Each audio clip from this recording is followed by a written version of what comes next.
Բարև ձեզ հարգելի հեռուստադիտողներ, եթերում Աբովյան Talk-ն է և ես Արման Աբովյանը։ Շնորհակալություն ձեր նամակների համար, շնորհակալություն հետադարձ կապի համար։ Ձեր հետադարձ կապը շատ կարևոր է, որ մենք բոլորս, ես և դուք իրականում հասկանանք, թե ինչն է մեզ ավելի շատ հուզում և ինչպես մենք կարող ենք դուրս գալ այն իրավիճակից կամ պատասխանները ստանանք այն հարցերին, որոնք հուզում են մեզ բոլորիս։ Իհարկե, բոլոր ձեր նամակները, բոլոր ձեր կարծիքները ներառվում են, քննարկվում են, նվազագույնը ներառվում են քննարկման մեջ, այս սենց ձևակերպեմ առաջարկ Հայաստանի կոնցեպտի ներքո։ Այսօր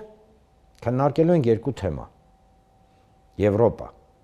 Եվրոպական միության հետաքրքրությունը դեպի Հայաստան, անառողջ հետաքրքրությունը, ինչու, անունները չանվանենք իրենց իրական, ասենց անվանումներով։ Եվ երկրորդ թեման, բյուջետ։ Ինչ է կատարվում բյուջետի հետ, ինչ է առհասարակ կատարվում այն առեղծվածային, ինչու ոչ, խոսակցությունների կամ կարծիքների հետ, որոնք վերաբերվում են բյուջեի, այսինքն մեր բոլորիս, պետական բյուջեի մասին է խոսքը գնում, ընդհանուր համապետական մի մեծ մեր ընդհանուր գրպանի մասին։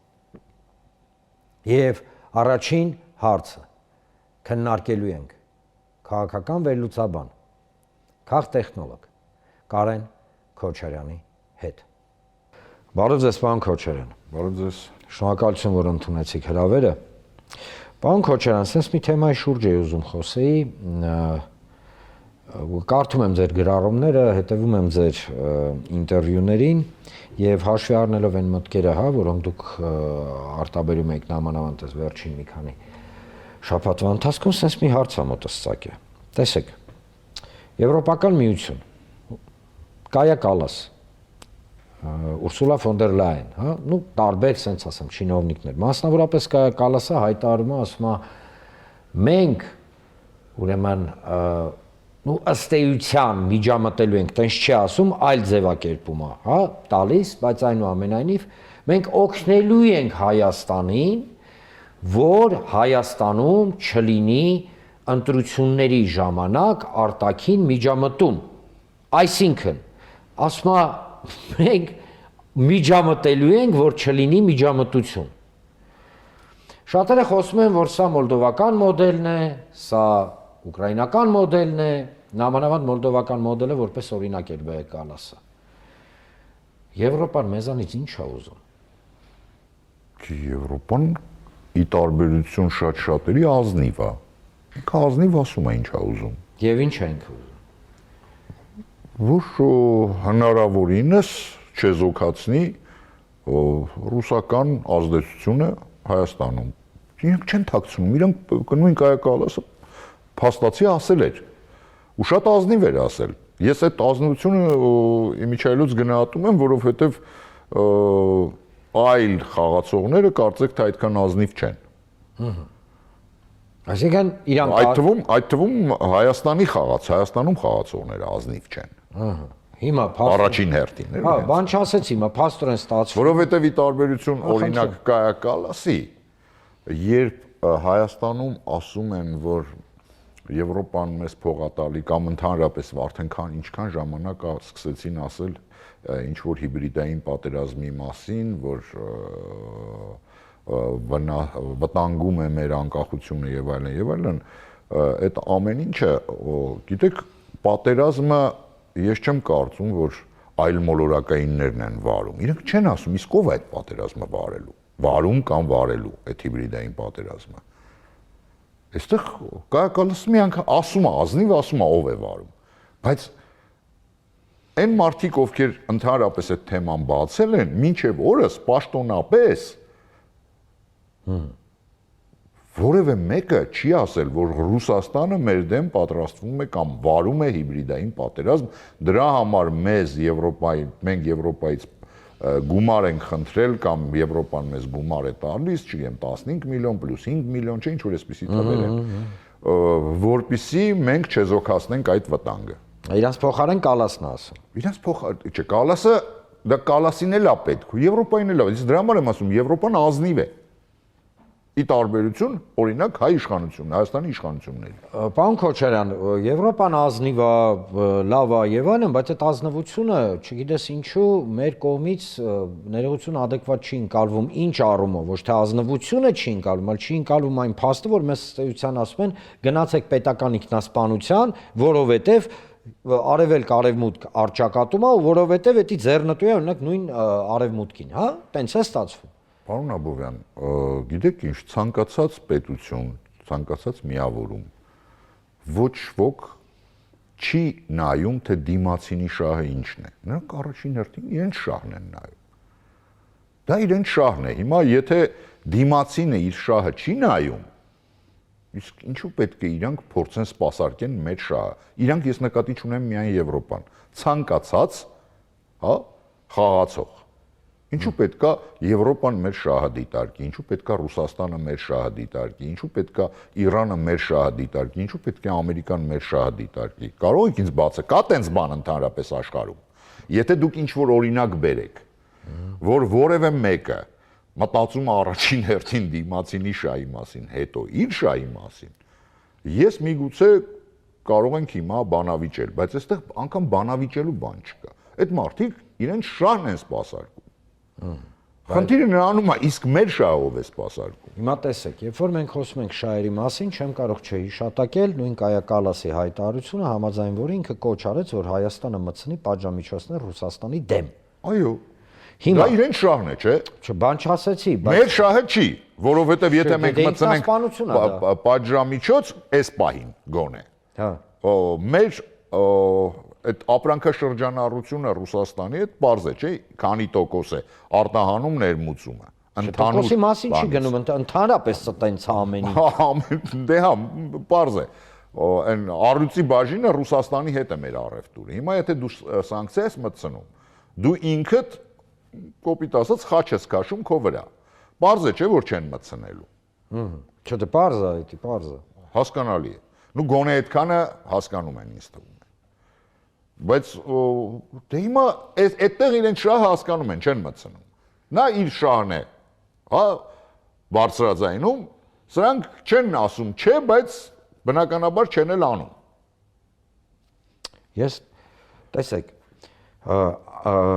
ինձ մոտ տպավորությունը ոնց որ մենք երկուսով նստած սենց երկրորդ կուրսի քաղաքագիտության լեկցիա ենք կարդում։ Դա նորմալ է, այսինքն որ ամեն պետություն մենք կարանք դպրոցի բանն էլ անցնենք, հա, այն հասարակագիտություն Հա, դե դա էլ անենք հիմա։ Հա, իրականում որևէ խնդիր չկա, բայց ուզում եմ ասեմ, այդ տեսեք, մենք Կայա Կալասին ենք քննարկում։ Հիմա որ օրինակ Իրանը, հատկապես վերջին կրկին անգամ բարձրաձայնեց Վիլայեթի, դա ինչ մեր համար է ասում։ Ոչ, պարզապես այդտեղ մեր շահերը համընկնում են իրեն շահերի հետ։ Իսկ հնարավոր է օրինակ ռուսա-ամերիկացու հետ պայմանավորվի, օրինակ, հա, Տրամպի ուղու շուրջ։ Եթե շահերի մասին է խոսքը։ Ես կարծում եմ արդեն պայմանավորվել են, արդեն պայմանավորվել։ Ես չեմ ասում վերջնական կա, բայց համենայն դեպս դրա մասին առնվազն խոսակցություն եղել է իրենց այդ ընդհանուր հանդիպումների շրջանակում, որովհետև ես չեմ կարծում, որ պատահական էր, երբ պետքարտուղարի տեղակալը հայտարարեց, որ Տրամպի ուղու մասնակիցները կարող է լինել երրորդ կողմ, այդ թվում Ռուսաստանը։ Դա պաշտոնապես հայտարարվել է։ Նենց չի որ դա իսկ Միացյալ Նահանգների պետդեպի պատկերացնում եք քարտուղարի տեղակալը հենց այնպես բաներ ասի։ Դա պարզ է։ Դե եթե դա բարձրաձայնվել է, ուրեմն դա արդեն քննարկումների թեմա է եղել, ընդ որում բավականին խորացված, եթե արդեն բարձրաձայնվում է։ Տեսեք, հա, նույն Ուկրաինայի հետ կապված երբ են բարձրաձայնում, եւ մենք իմանում ենք երբանից է սկսել այդ բանակցությունները ռուս-ամերիկյան, այո, Ուկրաինայի հետ կապված, մեկ էլ ինչ որ մի քանի ամիս հետո կամ միգուցե մի տարի հետո բարձրաձայնում են, այսպես ասած սլիվ են անում, դա երբ որ պետք է արդեն։ Պարզ է, որ դրա մասին խոսակցությունները շատ վաղուց են գնում։ Տեսեք, Եվրոպա, Ինձ մոտ հստակ տպավորություն է ձևավորվում։ Հիմա Հայաստանի մասին չի խոսքը գնում, այն որ հայկական շահը այս բոլոր գործընթացների ներքո իրականում չկա, դա փաստ է։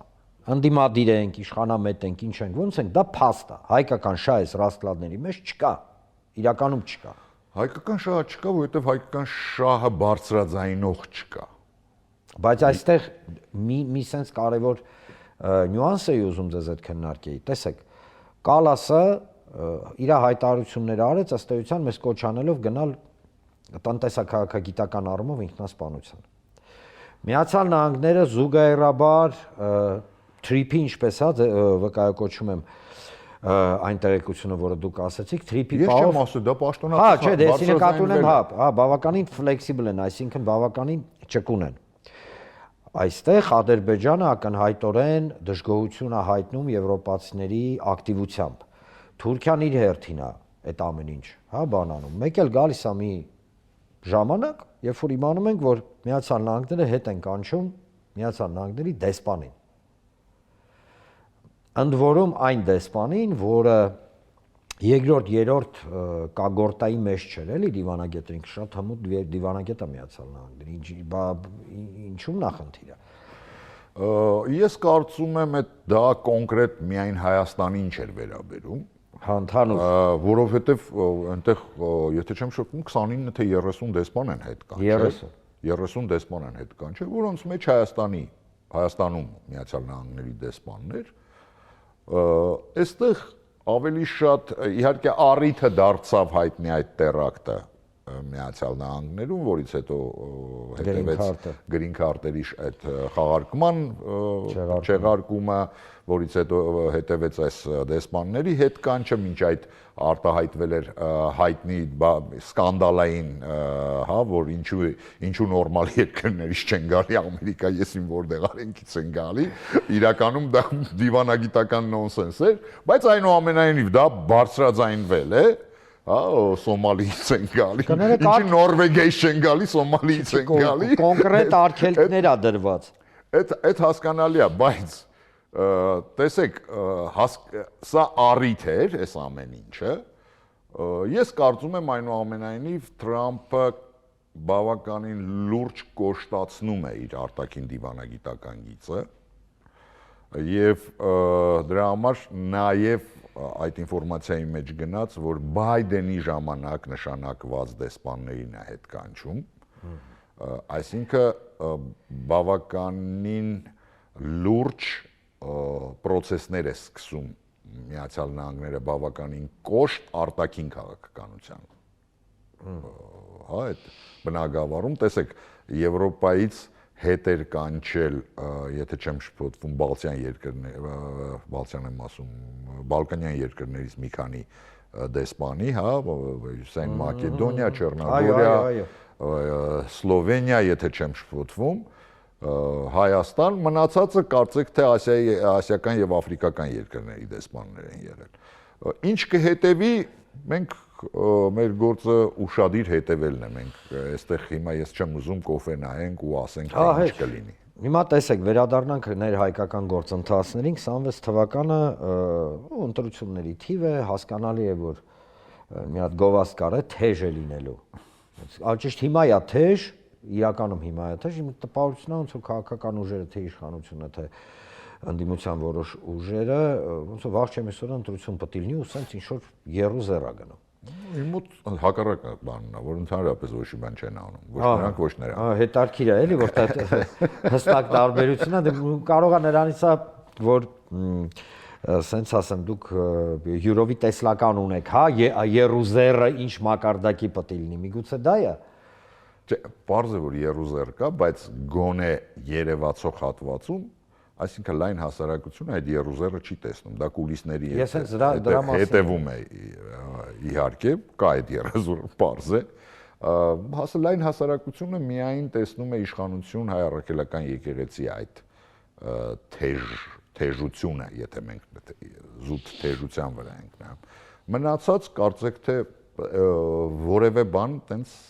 տեղի չի ունենում։ Ես նկատի ունեմ, նորից եմ կրկնում, երևացող հատվածը լայն հասարակության համար։ Իսկ ձեր կարծիքով այն հիբրիդային պայմանական, հա, պատերազմ կլինի, առճակատում կլինի, արևելք-արևմուտք, որը ըստ էության նախանշվել է արդեն, որ պետք է, պայմանական ընտրությունների ժամանակ, հա, ասենց ավելի ցայտուն եւ ավելի բացահայտ լինի։ Ձեր կարծիքով ինչ մակարդակի է հասնելու, այսինքն ավելի մանրամասն եմ։ Մենք տեսանք Մոլդովայում ինչա կատարվում, խայտարակություն էր։ Հիմա ինչա կատարվելու նույնս ձեզ, հա, հաշվի առնելով ձեր, ասենց ասեմ, խորը, ասենց սուզվելը, հա, process-ների մեջ, ես նվազագույնը ոչ թե, ֆիզիկապես, այսինքն ոչ թե որպես մասնակից, այլ որպես վերլուծաբան։ Այդ ձեր կարծիքով ինչ մակարդակի է լինելու։ Ես ցանկացած սցենարի սպասում եմ։ Ահա, ցանկացած։ Սկսած 21 թվականի սցենարից, այսինքն գնում են ընտրության, ընտրվեցին կամ չընտրվեցին, էական չի։ Հա, հարաբերական հանգիստ։ Հարաբերական հանգիստ գնացին, նստեցին պարլամենտում։ Վերջացրած, հա, փողոցային բավականին լուրջ process-ներով։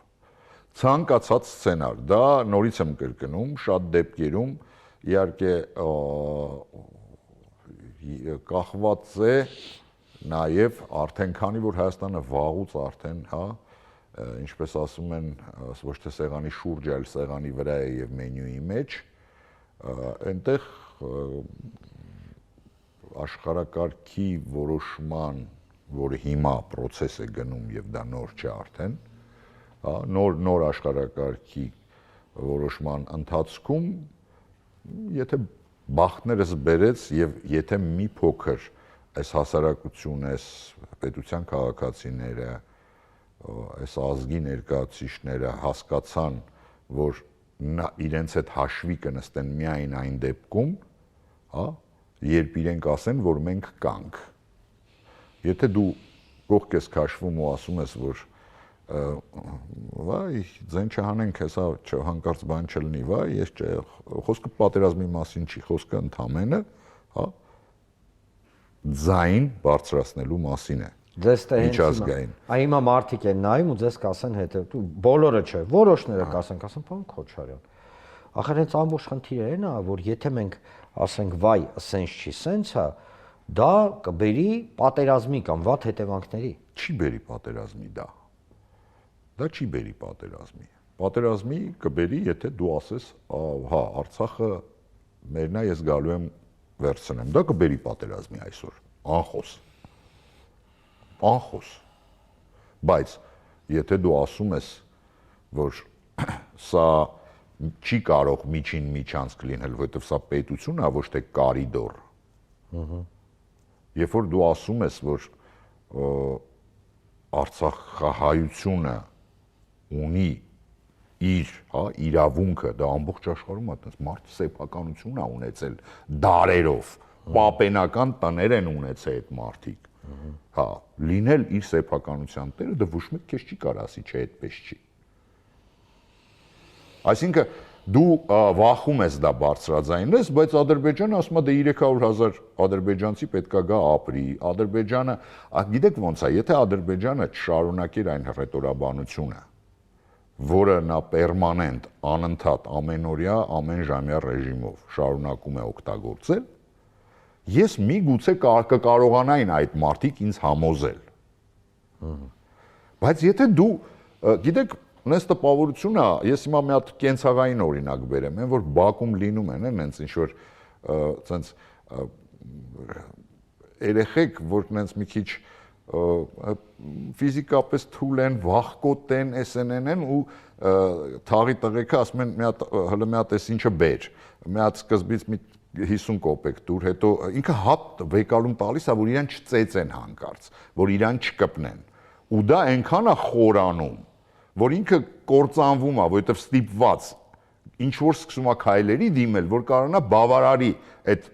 բակի տղեկի պահանջները։ Ինքը կամ սկսում է խաղալ, կամ չգիտեմ մտնում է ինչ որ կրիմինալ բանի մեջ, որ կարողանա այս նույն վիճակում ենք մենք հիմա։ Մենք կործանման ճանապարհին ենք, որ ամեն ինչ բավարարենք, մենակ թե բան չանեն։ Լսում եմ ձեզ բազմաթիվ անգամ արգելի հեռուստադիտողներ, պարոն Քոչարյանի հետ նաև մեր անձնական, հա, զրույցների մեջ մենք այս թեման արծարծել ենք, բայց ավելի քան համոզված եմ, որ այն քաղաքականությունը, որը կոչվում է, ինչ ուզում է լինի, պատերազմ չլինի, հա, որովհետև սա է հիմնականում, ինքը բերում է անմիջապես պատերազմի, բայց պատերազմը մենակ քո բայրակթարով չի պահպան Քոչարյան։ Պատերազմը տարբեր չէ ձևեր ունի։ Եվ այո, երբ որ ասում են ինչ ուզում է լինի, պատերազմ չլինի, դրա մեջ մտնում է նաև կոտորած հայրենազրկություն, պետության կորուստ։ Շատ պարոն Քոչարյան, շատ ցայտուն օրինակ էր այդ Բաքի, հա, հետ կապված։ Շնորհակալություն։ Շնորհակալություն, հարգելի հեռուստադիտողներ, շնորհակալություն, պարոն Քոչարյան, հիշեցնեմ ձեզ, հարգելի հեռուստադիտողներ, որ այսօր շատ խորը զրույց ունեցանք քաղաքական վերլուծաբան, քաղտեխնոլոգ Կարեն Քոչարյանի հետ։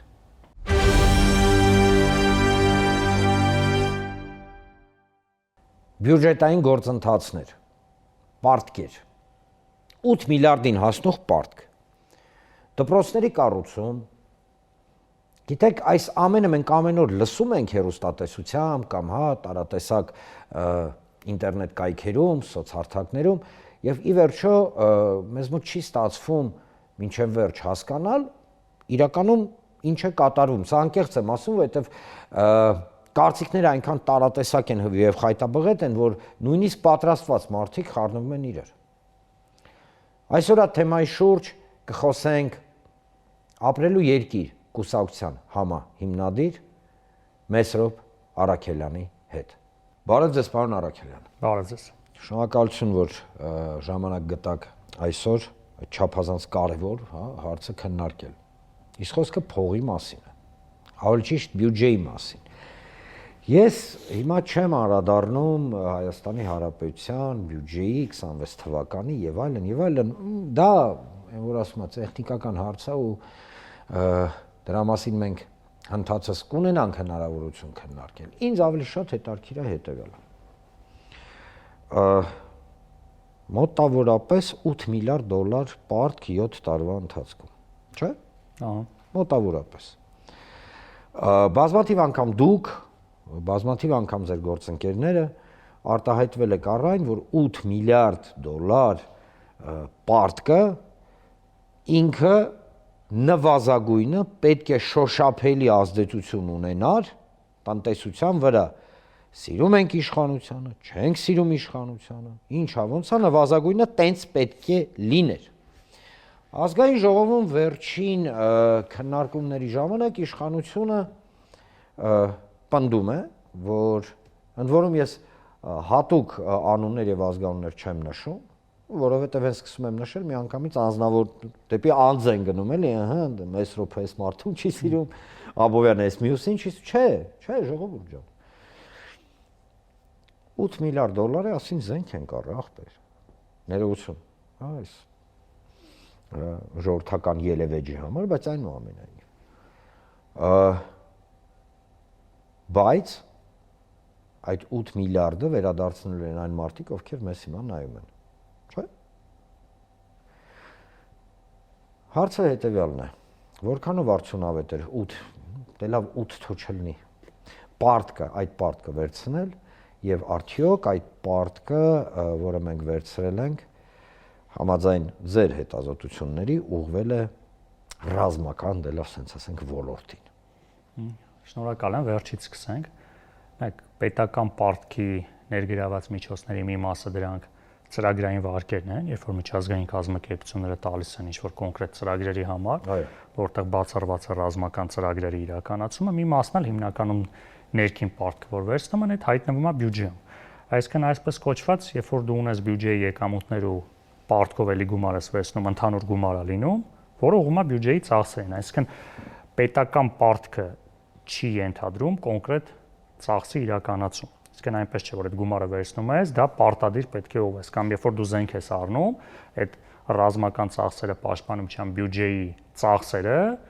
ինչ որ միտեղ նշված է, թե այդ ինչի հաշվին ես անում։ Այսինքն այսպես կոչված այդ բոլոր հարկերը, պարտքերը միասին լցվում է բյուջե, բարձ լեզվով ասած, ու խառը ծախսվում է։ Հետևաբար միշտ կարելի է այդ 8 միլիարդը ասել, որ զենք ենք առել, 8 միլիարդը կարելի ասել թոշակ ենք տվել, կարելի ասել աշխատավարձ ենք տվել, ճանապարհ ենք սարքել, առողջապահության ամեն ինչ, այսինքն այդ մեծ բյուջեի մեջ մոտավորապես, ասենք, այս 7 տարվա մեջ, ասենք, 50 միլիարդ բյուջե եթե ձևավորվել է, 50 միլիարդի ծախս է արել, այդ 50 միլիարդի մեջ, ասենք, կարելի է անընդհատ ասել, ասենք, մի 5-6 անգամ կարելի է ասել, որ այդ 8 միլիարդը ծախսվել է։ Հիմա գանք բյուջեի պետական պարտքի արդյունավետությանը։ Ընդհանրապես ավելի նաև կենցաղային մեր իրավիճակի մեջ, երբ որ մարդիկ բազմաթիվ քաղաքացիներ վարկ են վերցնում, ու միշտ հարց առաջանում այդ վարկ վերցնելը լավ է թե վատ։ Եթե դու վարկ ես վերցնում եւ ինչ որ արժեք ես ստեղծում, օրինակ վարկ ես վերցնում, տուն ես առնում, քո ընտանիքը այդ տան մեջ բնակվում է։ Ու դու ունես աշխատավարձ, այդ աշխատավարձի մի մասով փակում ես այդ վարկը, դու ունես տուն, դու ունես եկամուտ ու վարկդ փակում ես։ Դա արդյունավետ է, իհարկե, այո, քան ենթադրենք այդ վարկը չվերցնեիր ու տես տուն չունենայիր։ Բայց երբ որ դու վարկ ես վերցնում ու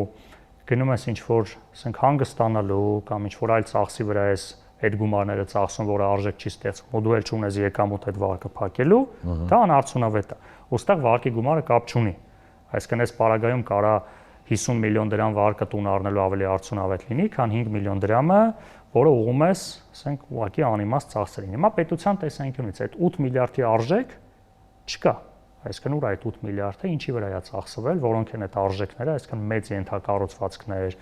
ինչ-որ մեծ ինչ-որ արտադրության հետ առնչվող կառույցներ, մարդկանց բարեկեցությանը ուղղված ինչ-որ ծախսեր։ Այստեղ մի վարքյան կներեք, որ ընդհատում եմ, այստեղ ձեզ կասեն հետևյալը. Պարոն Առաքելը, հենց սենց այս առոգանությամբ։ Պարոն Առաքելյան, իսկ դուք տեղյակ չեք, որ ասֆալտ է փռվում, մանկապարտեզներ են բացվում, դպրոցներ են վերանորոգվում, ի վերջո սոցիալական ուղղվածության բազմաթիվ ծրագրեր են արվում։ Բա դուք տեղյակ չեք, պարոն Առաքելյան։ Հիմա նայեք, այդ ամեն ինչի համար նախ կա բյուջեի հսկայական հարկային եկամուտներ։ Այսինքն այստեղ խոսքը չի գնում այն, որ միայն այդ 8 միլիարդով է ծախսեր արվել, մա դրանից ասենք մի քանի անգամ ավել բյուջետային եկամուտներ կան, որը պետք է ուղղի ծախսերին եւ մենք տեսնում ենք, որ դրա արդյունավետությունը շատ ցածր է։ Բայց գալով պետական պարտքի, ենթադրենք լավ, ամեն ինչ արդյունավետ է ծախսվել։ Ամեն ինչ այդ 8 միլիարդի տեղ 18-28 միլիարդի օգուտ ու արժեք են ստեղծել։ Հիմա այստեղ շատ կարևոր է, ոնց որ քաղաքացու օրինակով բերենք։ Հիմա ոչ թե կարևոր է թե մարդը ինչքան վարկ ունի, կարևոր է այդ մարդը այդ վարկը կարողանում է փակել թե չէ, ու ինչքան ծախս անում վարկը փակելուց։ Եթե դուք ձեր աշխատավարձի 20%-ն եք ուղղում վարկին, դա կարևոր, ոչ թե դուք ինչքան վարկ եք վերցրել, չէ՞ որ ձեր վրա բեռ չի լինում։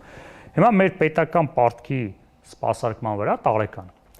ծախսվում է մոտավորապես 250 միլիարդ դրամ։ Դա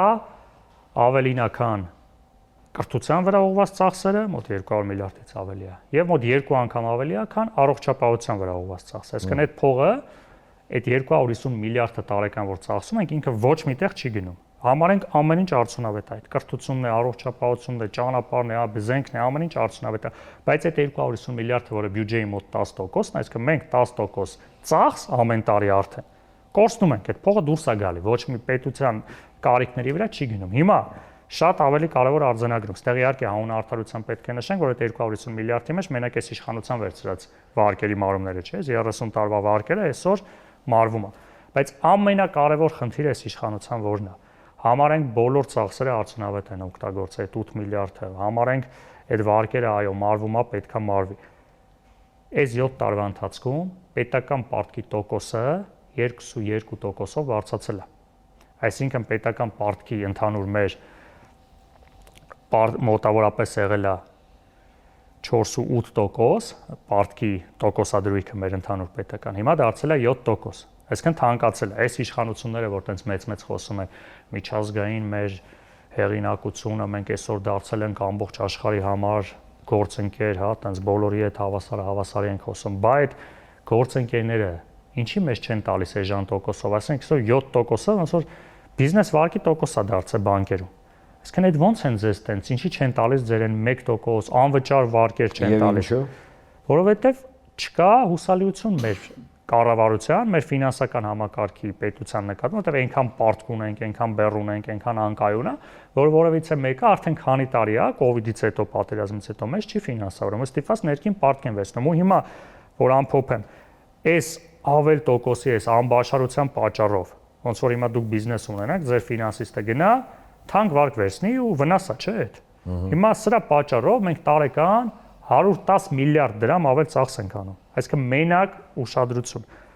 պետական պարտքի տոկոսի բարձրացման պատճառով միայն այդ ավել տոկոսը, որ 22% բարձրացել է, դրա պատճառով մենք 110 միլիարդ ավել ծախս ենք անում։ Այս 110 միլիարդը մեր ամբողջ առողջապահության բյուջեի չափը։ Այսինքն եթե այս անբաշարությունը չանային, այսինքն գոնե ել եմ ասում, այդ պետական պարտքը 8 միլիարդը վերցրել են Աստված իրանց հետ, ինչի վրա ծախսել են Աստված իրանց հետ, դա գոնե վերցնեին այն տոկոսով, ոնց միջև այդ ունեցել է մեր ամբողջ կառավարությունը։ Եթե դա անեն, այսօր մենք կխնայենք 110 միլիարդ դրամ, որը մեր ամբողջ առողջապահության բյուջեի չափ է, այսինքն առողջապահության ծախսերը կարելի է կրկնապատկել անբաշար չլինելու պատճառով մենակ։ Մի հատ տեսեք, մարդիկ ովքեր մեզ նայում են, հա, այ հենց հիմա այս պայն հարց են տալի, ասում են դե լավ, հիմա 8 միլիարդ է, 9 միլիարդ է, 7 միլիարդ է, արդյունավետ է, անարդյունավետ է եւ այլն եւ այլն։ Մեզ հիմա դիտող հերոստադիտողի վրա ո՞նց է այս ամենը ազդում։ Ու պայմանական մի հատ անեկդոտ կա, ասում ես մեկը 1000 դրամի է բենզինը լցնում։ Ոնց է ազդում։ Ազդում է այնքանով, որ հենց նշեցի, թեկուզ էս 110 միլիարդի պատճառով բյուջեում չի արվում այլ ծախսեր ուղղված բնակչության, առողջապահության ծախսեր։ Հիմա այս հունվարից, որ առողջապահության ապահովագրության համար քաղաքացիներից 10,000 դրամ ամսական պետքա պահեն հավելյալ հարկ։ Բայց դրա փոխարեն, երբ որ այս ավել պետական պարտքը չգեներացվեր, այդ ծախսերը կարվեր բյուջեից։ Թոշակները չի բարձրանում, այս 110 միլիարդով հսկայական մոտավորապես մի 50%-ով կարելի էր թոշակները բարձրացնել միջինացված։ Կամ գոնե նվազագույն թոշակը սարքել 35,000-ի տեղ, էլի մոտավորապես ասենք մոտ 55-60,000 ու ծախսել այս 110 միլիարդը։ Այսօր մեծ խոսում են 300-ատ դպրոց են սարքել, չէ՞, ամբողջ օրը խոսում են այդ 300-ատ դպրոց, 300-ատ դպրոց, հələ ինչ որ մի հատ ասում են դե նախկինների ժամանակ չի սարքվել, հա, չի սարքվել, բայց այս չի կարևոր է։ Ժողովուրդ, այդ 300 դպրոցից սարքվել է 60-ը։ Ընդամենը 20%-ն է։ Ես ինքս կրթության այդ ԿԳՄՍ նախարարություն հարցում եմ արել։ Մի րոպե։ Ասել եմ հələ մի ցանկը տվեք այդ դպրոցների, որ դպրոցներն է 300-ից ընդամենը 60-ը։ Այո, 57 կամ 58, դա 60-ը մոտավորապես։ Հա, բայց համեստորեն լռվում են։ Այո, ես հարցում եմ արել, պաշտոնապես նախարարությունը պատասխանել է, ասել եմ տվեք մի ցանկը, որ այդ մի հատ կառավարության որոշում կար 21 թե 22 թվին այդ 300 դպրոցի, ընդ որում 300-ը չէր, 290 էր, անունը դրել են 300, բայց մոտ 290 թե 280 դպրոց պետքա կառուցեն, մի մասն է վերակառուցեն, լավ, ինչ անում են կառուցում էլի լավ է։ Հիմա, երբ որ դուք այդ ծրագրի ժամկետը լրանում է մինչև 26 թիվ, ու պետքա կառուցեք 300 դպրոց, բա որ 20%-ով եք կատարում։ Այս սրա մեջ ռուսներն են մեղավոր, նախկիններն են մեղավոր, ով է մեղավոր, KGB-ն։ Հա, այսինքն KGB-ն, KGB-ն է ասում եք մեղավոր։ փող ունենք լիքը, այդ պարտքը վերցնում ենք, էս ենք անում, ամեն ինչ լավ է։ Այդ 300-ատ դպրոցն է դուք եք որոշել, ոչ մեկ չի եկի ասել, այդ որ մեծ խոսում են 300 դպրոց, հիմա սարքում են 60, բայց 240 չկառուցած դպրոցը, որ խոստացել եք, դրա համար ով է պատասխան տալու։ Այս մարդկանց խոսքը արժեք չունի։ Այսինքն մարդիկ ծրագիր են արտարարում, կառավարության, որ այլ հələ նախընտրական խոստում է չի, ասես դե բուկլետի մեջ միտինգին մի բան խոսացել, կառավարության որոշում կա, մինչև 26 թիվը սարքել 300 դպրոց։ Հիմա հարց եմ տալիս, այդ կառավարության որոշումը, որ չի կատարվել, այդ կառավարությունով պատասխան պիտի տաք, թե չէ։ Այս անպատասխանատվությունը, սենց խոսան մեծ բաներ են, զեղչերի համակարգն է, էլի, սենց շատ ասենք քիչ սարքեն ու այսինքն ուր է այդ 300 դպրոցը, էլի եմ ասում, խնդրում եմ այդ 300-ատ դպրոցի հասցեները, հիմա խնդրում եմ հրապարակեք, 300-ատ դպրոցի նկար հրապարակեք, ես ներողություն խնդրեմ։ Հիմա կասեն դե 60-ատը լավ չի, հա լավ է 60-ատը, բայց հայտարարեք 60, ինչ եք խափում ժողովրդին։ Հայտարարեք 60 դպրոց ենք սարքում, սարքեք 60։ Կամ ասեք 300-ը 300 տարում ենք սարքում, ոչ թե 5 տարում։ Նույնը մանկապարտեզների մասով, այսինքն սա մի օրինակ է, որ այդ որ ասում են 300-ատ դպրոց, իսկ ել եմ ասում 250 չի, 20% կատարողական այդ նշանակում է ոչ մի բան չանել։ Իսկն 5 տարվա մեջ սարքում ես 50-ատ դպրոց, էլ չասած, որ դպրոցների մի մասը ընդհանրապես վերանորոգել են, չեն է սարքել։ Ու խոսում են, որ տենց գումարում ենք, այդ տենց 1 միլիարդ, այդ միլիարդավոր դոլարների մասին չի էլի խոսքը լինելու հաստատ։ ասենք կամի 20-30 միլիոն դոլարի մասին է ամեն դպրոցի վրա, մոտավորապես $1 միլիոն չեն ծախսում են, մի մասն է վերակառուցել են, լավ թոմինի 50 միլիոն են ծախսել դպրոցների վրա, ոչ թե 8 միլիարդ։ Ես նաև ծանոթացել էի ձեր, ալճիշտ ծանոթ եմ, հա, ձեր կարծիքին, որը վերաբերվում է այսպես կոչված բժշկական ապահովագրությանը։ Նախ նշեմ, հարգելի հեռուստադիտողներ, ես կողմնակից եմ բժշկական ապահովագրությանը, բայց ես կողմնակից եմ բժշկական ապահովագրությանը, այլ ոչ թե մի փաստաթղթի, որի անունը բժշկական ապահովագրություն է, բայց այդ բժշկական ապահովագրությունը ըստ էության մեծ տարբերություն չի տալի նույն այսպես կոչված հա պետպատվերի հետ։ Այսինքն փիլիսոփայությունը նույնն է դրած։ Չէ, տալիս է, իրականորեն տալիս է, որտեղ հիմա մի հատ հիմնադրամ է ստեղծվելու։ Ահա, այդ առումով։ Փողը գնալու է այդ հիմնադրամը տնօրեն ունեն, այդ հիմնադրամը պիտի, այսինքն հերթական անգամ խեղաթյուրում են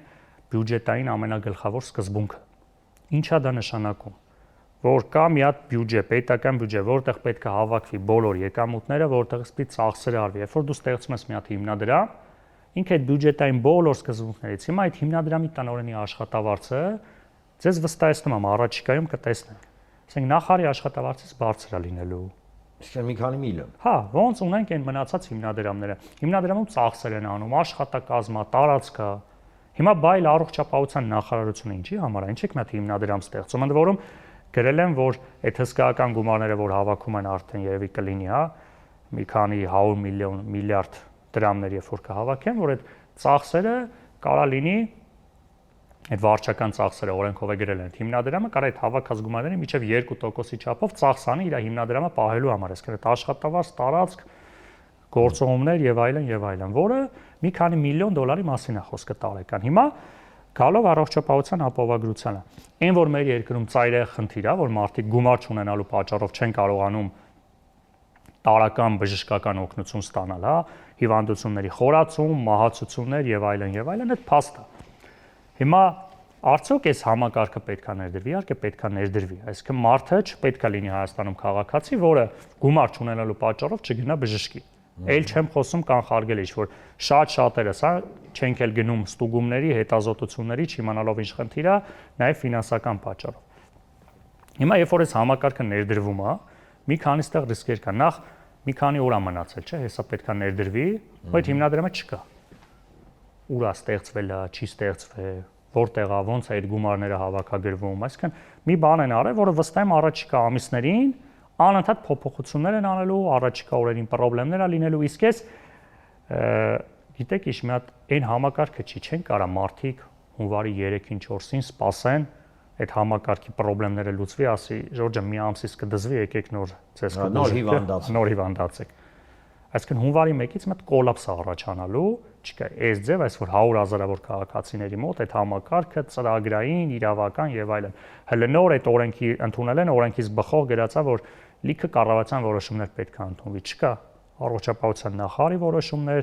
հիվանդանոցային համակարգը, որ օրը 24 ժամ աշխատում է, պետք է հարմարվի նրան։ Ինչ պետք է անել։ Մենք ունենք այսօր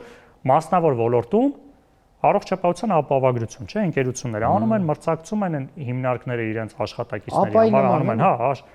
դա պետք է ավելի ակտիվացնել։ Նաև կլիներ մրցակցություն, որ այսօր հիվանդանոցներն էլ այդ ապահովագրական ընկերությունները ինտեգրված են։ Կամ անել մյուս մոդելը։ Ուղղակի սարքել անվճար առողջապահություն, այսինքն պետպատվերի ծավալները ավելացնել։ Ու մյուս կարևոր խնդիրն է, սրա մասին խոսել ենք, նայեք, մարդիկ հիմա մոտ 10,800 դրամ ամսական պետքա վճարեն։ Ամեն մեկը իր աշխատավարձից որպես հարկ։ Ընդ որում սա էլ արդեն մի բան է, մի եկամտային հարկ ենք վճարում ու վճարում ենք այդ զինվորների հիմնադրամին։ Այսինքն տարբեր տեղեր մարդը վճարում։ Ոստեղ մի հատ շատ կարևոր խնդիր է լինում, որ մարդիկ ավելի շատ ովքեր ցածր աշխատավարձ են ստանում, չէ՞, այսինքն 200,000-ի համար 10,000 ավելի մեծ ծախս է, քան 800,000-ի։ Ու այս համակարգի ներդրումով ցածր աշխատավարձ ստացողների բեռը ավելի շատ է լինելու, քան բարձր աշխատավարձ ստացողներինը։ Իրականում այո, ամսի 1-ից ես ոնց հասկացա, ասում ամսի 1-ից պետպատվերը չի գործելու, հա։ Այո, արդեն պետպատվերի համակարգում ներառված այդ միջև 18 տարեկանները եւ նաեւ ովքեր ունեն պետպատվերի հնարավորություն, ամբողջ համակարգը անցնում է այս ապահովագրության համակարգին։ Գիտեք, միշտ հյուրի հետ խոսալու վերջում, ոնց որ Հա մի հատ փոճուրիկ ռեզյումե եմ տալի մեկնաբանություն, բայց այստեղ մեկնաբանելու բան չի մնացել, ուղղակի չի մնացել շատ բարձ պատճառով ինչ ասեմ, Ժողովուրդ ջան, աշխատեք ամսի 1-ից հետո մի հիվանդացեք էլի։ Հա գոնե մի քանի ամիս սպասենք տեսնենք ինչ է լինի։ Քանի ամիս ցկենք, իհարկե կատակ է, իհարկե փորձում ենք թոթափել, հա, այն լարվածությունը, որը կա, բայց այնուամենայնիվ ամեն կատակի մեջ, հա, կա նաև ճշմարտության տար։ Սարսափելի է, չգիտեմ նույնիսկ ինչ ասեմ։ Շնորհակալություն, պարոն Արաքելյան։ Ես էլ եմ շնորհակալ։ Դե ինչ հարգելի հեռուստադիտողներ, լսեցինք մեր հյուրերին, լսեցինք կարծիքները նախ Եվրոպայի մասին։ Այո, ես համաձայն եմ մեր հյուրի հետ, որ յուրաքանչյուր պետություն կամ քաղաքական, հա, միավոր կամ քաղաքական բուրգ, ինչու ոչ, հա, պաշտպանում է միայն եւ միայն իր շահերը։ Մոռանանք, որ Եվրոպան կգա ու կպաշտպանի մեր շահերը։ Մոռանանք, որ Միացյալ Նահանգները կգան եւ կպաշտպանեն մեր շահերը։ Մոռանանք, որ այլ, հա, աշխարհաքաղաքական կենտրոններ, Չինաստան, Ռուսաստան, Իրան կթողեն իրենց շահերը եւ կգան եւ կսկսեն մեր տեղը պաշտպանել մեր շահերը, այդպես բան չկա։ Ամեն պետություն իր շահերն է պաշտպանում։ Եվ եվրոպական սենց ասեմ, հա, ռաֆինաներից մեկը, ինչպես ինքն իրեն է անվանում, հա, Կայա Կալասը, երբ որ հայտարարում է, որ Հայաստանը օրինակ պետք է մտցնի պատժամիջոցներ Ռուսաստանի դեմ, ինքը շատ լավ հասկանում է, որ այդ պարագայում Հայաստանի Հանրապետության տնտեսությունը ուղղակի պայթելու է։ Այսինքն դուք, մենք բոլորը զրկվելու ենք աշխատավարձներից, թոշակներից, մենք զրկվելու ենք աշխատատեղերից, ամեն ինչից ենք զրկվելու։ Եվ ըստ էության, երբ որ եվրոպացիները մեզ դա առաջարկում են, նկատել եք, որ իրանք չեն առաջարկում այլընտրանք։ Այսինքն իրանք չեն ասում օրինակ հայկական ծիրանը մի վաճառի Մոսկվայում, արի վաճառի Բրյուսելում, չկա տենց բան։ Որտեվ Բրյուսելում վաճառվում է հունական ծիրանը, պորտուգալական ծիրանը, հա, պայմանական եմ ծիրանը ասում, յուրաքանչյուր, հա, ապրանքի վրա կարող եք նույն օրինակը բերել։ Ինչի համար։ Շատ պարզ պատճառով, որովհետև իրենք պաշտպանում են իրենց շահերը։ Եվ այո, մեզ ցավով եմ արձանագրում, Եվրոպան դիտարկում է որպես հակառուսական կամ հակա, հա, սենց ընդհանուր առմամբ ինչ-որ մի միավոր, որի գոյության հաշվին, այսինքն մեր գոյության հաշվին, իրանք պետք է իրենց, չգիտեմ, աշխարհաքաղաքական հարցերը եւ հետաքրքրությունները լուծեն։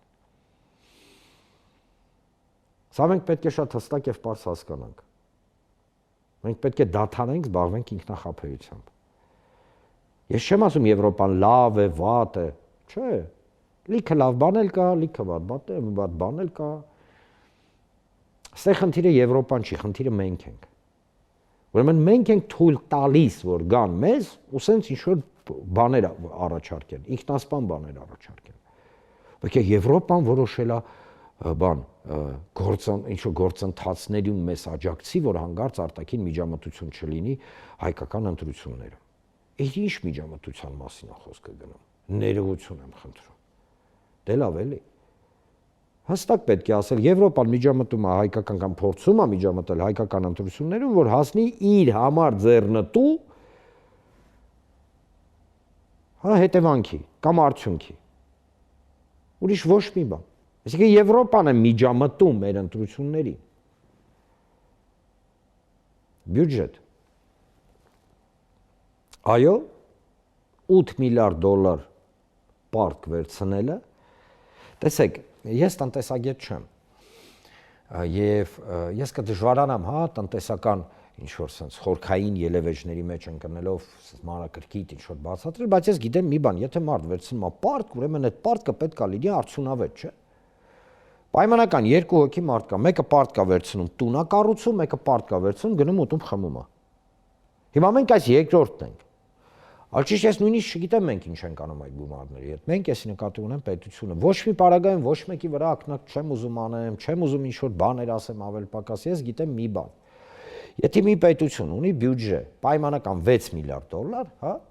ապա 8 միլիարդ դոլարը դա ահռելի թիվ է։